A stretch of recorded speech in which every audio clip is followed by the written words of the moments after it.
tugas jurnalistik, justru mula-mula tugas jurnalistik itu ya, melawan pembungkaman tidak langsung yang berupa keterbukaan salah kaprah ya, yang seolah-olah terbuka merdeka tapi semuanya salah karena tidak ada liputannya gitu kan.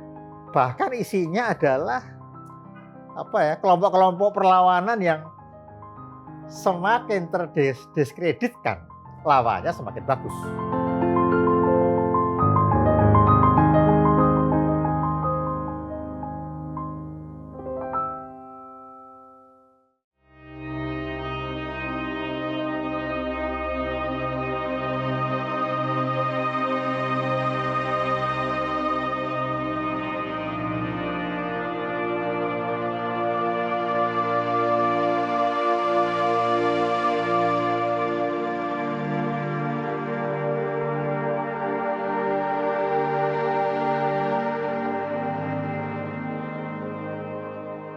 Tadi kita bicara situasi udah baru ya, gitu. Ya.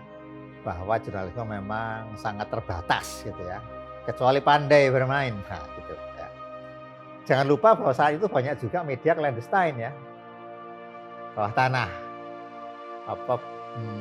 newsletter yang tiba-tiba masuk dari balik pintu, ada di meja gitu kan, sudah ada fax itu, ya, dari fax kemana-mana gitu. Nah sekarang memang ada gerakan pembungkaman gitu kan. Tapi itu saya kira kita mestinya udah familiar itu. Mudah diatasinya, banyak pelajarannya, termasuk dari saya kan gitu. Yang masalah adalah bukan pembungkaman, orang begitu bebas bicara. Gitu loh. Keberanian seperti tidak perlu keberanian untuk ngomong terbuka, ya kan? Gitu. Bahkan itu saya bilang, itu kita luber dengan keterbukaan yang menjadi sumpah serapah gitu, ngomong semaunya. Nah karena itu memang bukan jurnalistik gitu ya, itu masalah besar gitu ya. Jadi perlawanan jurnalistik juga harus melawan ya kan, dengan bentuk-bentuk investigasi yang bisa dipertanggungjawabkan ya, sambil mesti meraih massa yang tanpa tahu menahu dia memilih yang gratis. Apa-apa yang gratis itu memang mentalitas yang agak sulit bagi kita ya. Untuk membayar info itu masih belum masuk di akal. Membayar makanan mau, gitu kan? Gitu. Maka gitu. Pertama, tugas jurnalistik, justru mula-mula tugas jurnalistik itu ya, melawan pembungkaman tidak langsung yang berupa keterbukaan salah kaprah. Ya, yang seolah-olah terbuka merdeka tapi semuanya salah karena tidak ada liputannya gitu kan. Bahkan isinya adalah kelompok-kelompok perlawanan yang semakin terdiskreditkan, lawannya semakin bagus.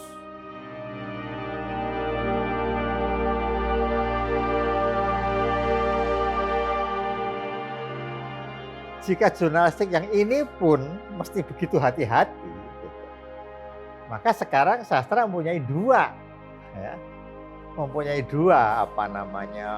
tugas lah terlalu serem gitu ya, tapi dua kemungkinan baik ya yang dia bisa lakukan. Pertama, membantu teman-teman jurnalistik gitu ya, yang mesti bertahan pada hukum-hukum jurnalistik gitu ya, nggak bisa dia kelewat bersastra gitu kan.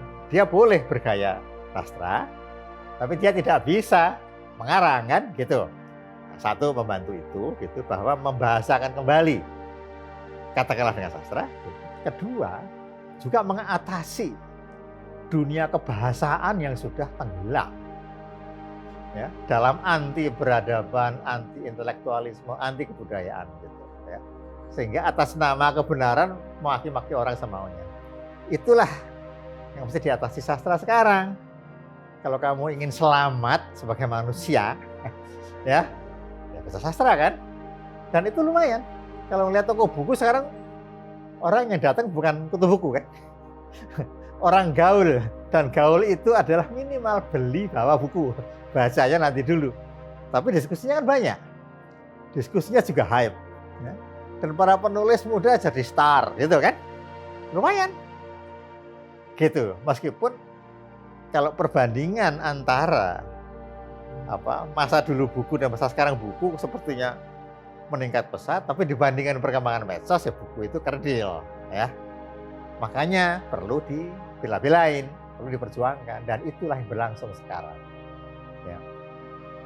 Satu konfrontasi, bukan antara baik dan jahat, bukan gitu loh. Tapi antara non peradaban dengan keberadaban, antara intelektualisme anti intelektualisme.